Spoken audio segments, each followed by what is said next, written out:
제가 그 아까 사연 마지막 사연 말씀드리면서 가슴이 뜨거워진다 이러니까 저를 오해하시는 분들이 좀 계시는데 거절을 하면 그것도 한두 번이 아니라 여러 번 거절을 당하면 당연히 포기해야죠. 아까 팀장님 말씀하신 것처럼 말이죠. 자, 오해 안 하셨으면 좋겠습니다. 자, 지난달 저희가 전해드렸습니다. 이 현역 해병대 병사가 우크라이나 가서 전투하겠다고 네. 무단 출국을 했는데 바로 오늘 귀국을 했죠. 네, 그렇습니다. 이 탈영했던 해병이 무단 출국 한 달 만에 잡혔습니다. 이 해병은 휴가를 나갔다가 부대로 복귀하지 않고 폴란드로 출국을 했는데요. 당시에는 이제 내 목숨을 우크라이나인들을 위해서 쓰겠다라고 하면서 국제의용군에 지원하겠다며 포부를 밝혔었는데 참전은 하지 않은 걸로 알려졌고요. 이 해병을 잡은 군사경찰은 이 해병이 입국하자마자 바로 체포를 했는데요. 탈영 경위 등에 대해서 조사한 뒤 엄정하게 조치할 예정이라고 밝혔습니다. 그동안 네. 폴란드죠. 거기 그렇죠. 가가지고 막 인터뷰도 하고 별의별 거 다 했었어요. 이 사람 3월 21일 날 휴가 중에 탈영을 했고요. 바로 22일 날 우크라이나로 갔는데 거기서 입국이 거부됩니다. 거부가 되니까 또 거기서 국경 검문소에서 이탈해서 연락이 두절됐는데 나중에 이제 25일 날 지금 체포가 된 상황인데 그 직후에 폴란드에 아마 자선 단체 그런 데 있었던 것 같아요. 근데 지금 얘기를 들어보면 본인 얘기이기도 한데 인터뷰를 통해서 좀 생활을 하려고 했다라는 얘기가 있습니다. 인터뷰 해가지고 그 인터뷰가 잘 되면 뭐 돈도 좀 받고 뭐 그런 네? 생각으로 좀 했던 것 같아요. 그러면서 난민 캠프 같은 걸 가다가 이번에 DP조 같은 경우는 그 외국에서 체포하는 게 좀 어렵습니다. 인천공항에 오자마자 DP 군탈 체포조입니다. 체포조가 이 사람을 검거를 한 것입니다. 자, 그럼 이쯤에서 이번 사건 체크포인트 짚어보죠. 유튜브만 잘 됐어도 자, 이 정말 저도 조금 전에 알아서 너무 충격을 받았는데 이 병사가 폴란드에 가가지고 세상에 거기서 유튜브 채널을 개설을 했어요. 그래서 직접 자기 본인 육성도 남겼는데요. 잠깐 들어보시죠. 안녕하세요. 휴가 중 해외로 무단 출국했던 해병대원입니다. 한국에서 군 생활을 하며 어렵고 힘들고 부조리도 당하고 힘든 시간을 힘겹게 보내고 있었지만 저보다 훨씬 더 어렵고 자유와 민주주의를 심하게 탄압받는 우크라이나 소식을 듣고 전혀 행동하지 않을 수 없었습니다.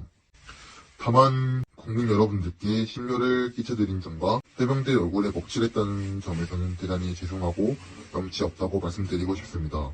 정말 죄송합니다. 백 변호사님 네. 이러면은 조금 얘기가 달라질 것 같은데. 이거. 아니, 그러니까 지금 목적이 뭔지가 정확하지가 네. 않네요. 이제 우크라이나 출국한 목적이. 지금 보니까 구독자 12명의 조회수 한 500회 정도가 되는데 지금 이게 방송 전에 기준 4시 정도 기준으로 보면 거의 주목을 못 받았네요. 근데 저렇게 행동을 하면 유튜브에서 좀 주목을 받고 유튜브에서 주목을 받으면 어느 정도 또 유튜브 광고 수익이나 이런 것들도 생각을 하지 않았나. 이런 생각이 분명히 드는데 지금 뭐 원래 최초에는 자수구사 물으니까 들어가도 내가 들어간다.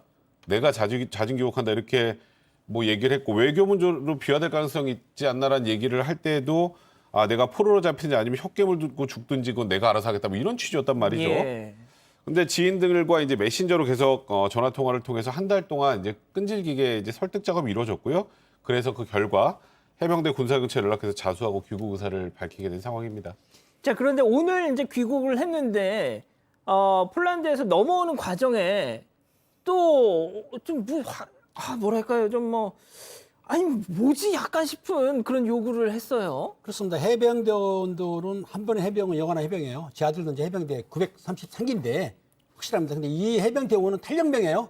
근데 오히려 비행기 좌석을 비즈니스 이게 이코노미보다 한 3배, 4배를 비싼 걸 알고 있는 저도 한 번도 타보지는 못했습니다. 그걸 예. 요구를 했고 또 공항에 오게 되면은 기자회견을 해달라고 요구를 했어요. 세상에. 본인이. 그러니까 이런 어떤 홍보성을 누리는 건데 해병대에서는 당연히 이 요구를 들을 수가 없는 거죠. 그러니까 본인이 좀 착각하지 않았나 싶긴 한데 탈영병은 탈영병대로 처벌을 받아야 됩니다. 예. 그러니까 뭐 군 부대 내에 어떤 부조리가 있었는지는 모르겠습니다만 네.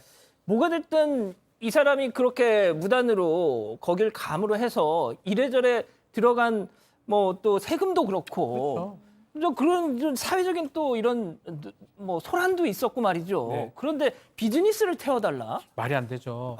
군무 일탈죄입니다. 군무 일탈죄가 현행 범죄가 되는 거고 사실 외국에 있기 때문에 또 군무 이탈 체포조가 외국까지 가는 그런 상황까지 발생한 거거든요.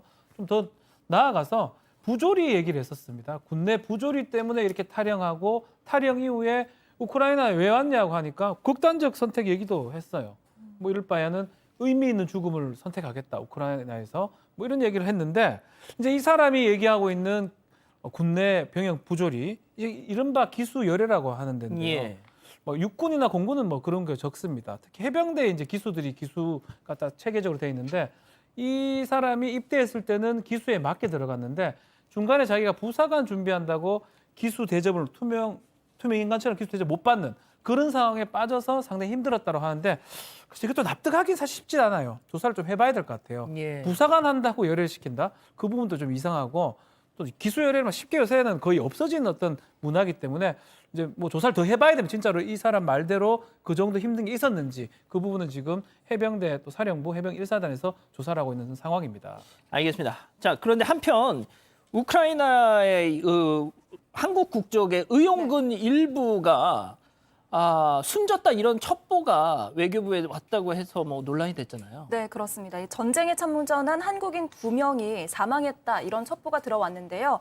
다만 이 첩보가 러시아가 제공한 러시아발 첩보라는 얘기가 있습니다.